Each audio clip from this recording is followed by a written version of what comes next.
Okay, so, spring's here. Yeah, spring happened like a week ago or something like that.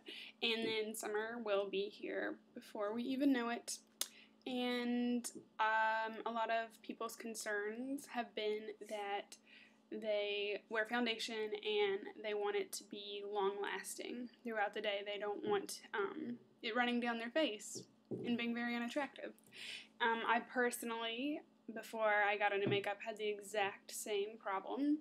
And this basically pertains to people with oily skin or combination skin, which means, you know, you have dry skin on parts of your face, but you're pretty oily in the T-zone, which is what I am, big time. And living in New York, where you don't have a car with air conditioning and you're walking everywhere in the heat, this is really tough to master, in all honesty. So I'm going to give you 100% what is necessary to keep it long-lasting all day if you have oily skin. If you have dry skin, you probably don't even need to watch this. So first step, before you put any of your makeup on, you need something called a makeup primer, or a face primer. A lot of people haven't heard of it, surprisingly. I hadn't really heard of it either until I got into the industry. And basically it is a product that you put on your face before you put any of your actual makeup on. So you can put your moisturizers on before your primer and all your skincare, but you put your primer on before your foundation, concealer, blush, bronzer, any of that stuff.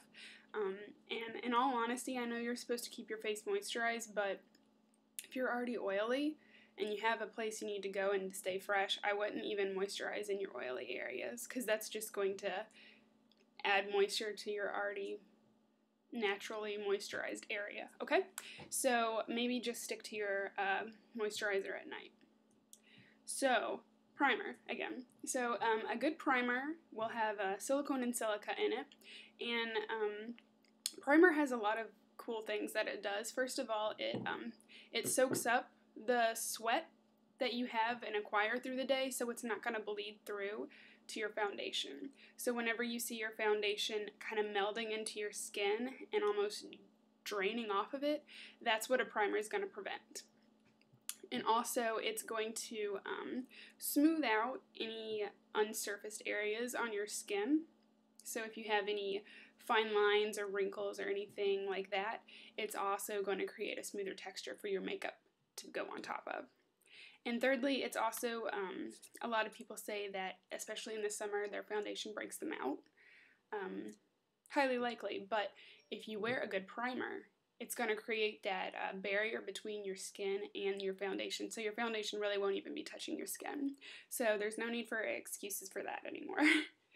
So we have the primer. So a good one is, the one that I use is Cinema Secrets, and I think it's about $38, which isn't bad. You know, if it's going to make your makeup look amazing, I highly recommend it.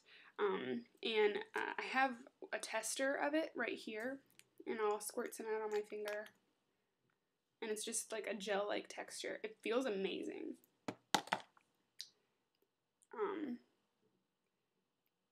My friends and I call it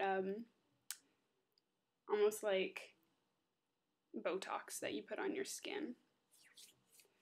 So we did that, and then next you're going to put your foundation on. Doesn't matter what kind of foundation you use. I use a water-based foundation because I don't really need a lot of coverage. I have freckles, but I like to let them peer through. So I just use a water-based foundation. If you use a heavier coverage one, that's going to be fine, but it's going to be more important that you use your primer. So you put that on, and you know, it's always good to use a foundation brush. It's going to help meld it into the skin a little better. This is an obsessive compulsive synthetic foundation brush. And then after you let, oh yeah, forgot to say, make sure you let your primer sit on your skin about a minute before you put your foundation on, so it'll have time to adhere. And then you will have your foundation on, like I just said, and then you can go in with your concealer. A lot of people do concealer first before foundation, but I prefer to do foundation before concealer just because you can dictate how much concealer you need after you already have foundation, because sometimes the foundation will cover up what you need without having to add an extra layer, if that makes any sense. So this is the Linda Mason Corrector Concealer. Put it wherever you need. And then after that, you definitely need a setting powder. This one's from MAC. My shade's medium. And for those of you that just need a little bit of powder, you can use the fan brush. I got this one at Shara Makeup Studio. It's pretty good. And you can just dust it along where you need it. It is good because it doesn't deposit a ton at one time, but I'm so oily, I need a ton at one time. So I actually go in and use like a blush brush, and dictate and press it into the areas that I feel that I need it. I'm really not going to put a lot of powder on the side of my face because I like the dewy glow on the cheekbones, but in the T-zone is where I'm going to heavily powder. And all that jazz.